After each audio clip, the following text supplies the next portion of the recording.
नेहा हमारे साथ है। नेहा, मॉर्निंग का कैसे टैप करें आज? ये हफ्ता तो बहुत अहम है उनके लिए। उनकी जो सीपीआई फिगर के बाद जो पावल साहब के कमेंट्स होंगे वो तो बहुत अहम होंगे। बिल्कुल। और देखिए, पिछला हफ्ता अमेरिकी मार्केट्स के लिए अच्छा भी रहा है। End of course, good morning Priyanka, हमने देखा कि नैस्डैक और एसएनपी में तो रिकॉर्ड रैली जारी है। डाउ भले ही लड़खड़ाया हो, लेकिन इसका प्रदर्शन भी साप्ताहिक आधार पर अच्छा रहा है। लेकिन ग्लोबल मार्केट्स में क्या डेवलपमेंट है, अमेरिकी राष्ट्रपति डोनाल्ड ट्रंप ने क्या कुछ कहा है, ये भी बता देते हैं। एक बार फिर से वो रूस को लेकर थोड़े से कड़े और तल्ख लहजे में आते हुए नजर आए हैं। डोनाल्ड ट्रंप ने कहा कि रूस को कमजोर करने के लिए नेटो देशों को अब कुछ कड़े कदम उठाने होंगे, ऐसी उन्होंने अपील की है।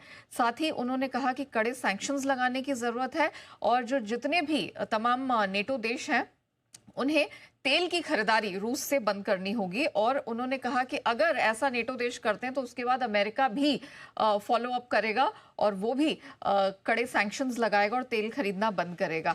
साथ ही उन्होंने कहा कि चीन पर भी 50 से 100% टैरिफ लगाने की जरूरत है, ये भी अपील उन्होंने की। और कहा कि नेटो के बाद अमेरिका भी टैरिफ लगाने को एकदम तैयार है। इस बीच अमेरिकी मार्केट्स की अगर बात करें, शुक्रवार को नैस्डैक एसएनपी, जैसे मैंने कहा, रिकॉर्ड रैली यहां जारी रही। एसएनपी ने पहली बार 6,600 का नया स्तर छुआ है। और शुक्रवार को जो क्लोजिंग रही है, इंटरेस्टिंगली हमने देखा कि सिर्फ 3 पॉइंट गिरकर बंद हुआ और जो पिछली रिकॉर्ड क्लोजिंग थी उससे भी 3 पॉइंट नीचे ही बंद हुआ है। तो आप कह सकते हैं कि रिकॉर्ड लेवल्स के पास ही हमने इसे जाते हुए देखा है। बीते हफ्ते इंडेक्स में 0.25% की स्ट्रेंथ रही लगातार। दूसरे हफ्ते हमने वीकली गेन्स एसएनपी में देखी है। नैस्डैक की बात करें, इसमें तो लगातार टेक स्टॉक्स की स्ट्रेंथ का फायदा मिल ही रहा है। टेस्ला पिछले हफ्ते काफी मजबूत रहा है। इसके अलावा हमने देखा माइक्रोसॉफ्ट में भी अच्छी स्ट्रेंथ रही। 22,141 की रिकॉर्ड क्लोजिंग नैस्डैक में हुई शुक्रवार को और 22,182 का ऑल टाइम हाई भी इसने छुआ है। और इंटरेस्टिंग बात यह है कि नैस्डैक में लगातार 6 ट्रेडिंग सेशन से हम ऑल टाइम हाई बनते हुए देख रहे हैं। अब बारी आती है डाउ जोन्स की। ये बात सही है कि 273-75 अंक ये गिरकर गवाकर दिन के निचले स्तर पर बंद हुआ है, लेकिन साप्ताहिक लिहाज से ये भी 1% चढ़ने में कामयाब रहा और 3 हफ्तों बाद इसने भी अपनी पहली आप कह सकते हैं साप्ताहिक बढ़त दर्ज की है। और पूरा यूफोरिया यहाँ पर 17 सितंबर की फेडरल रिजर्व की बैठक को लेकर है, जहां मार्केट मान के चल रहा है कि आपको 1/4% की कटौती जरूर देखने को मिलेगी।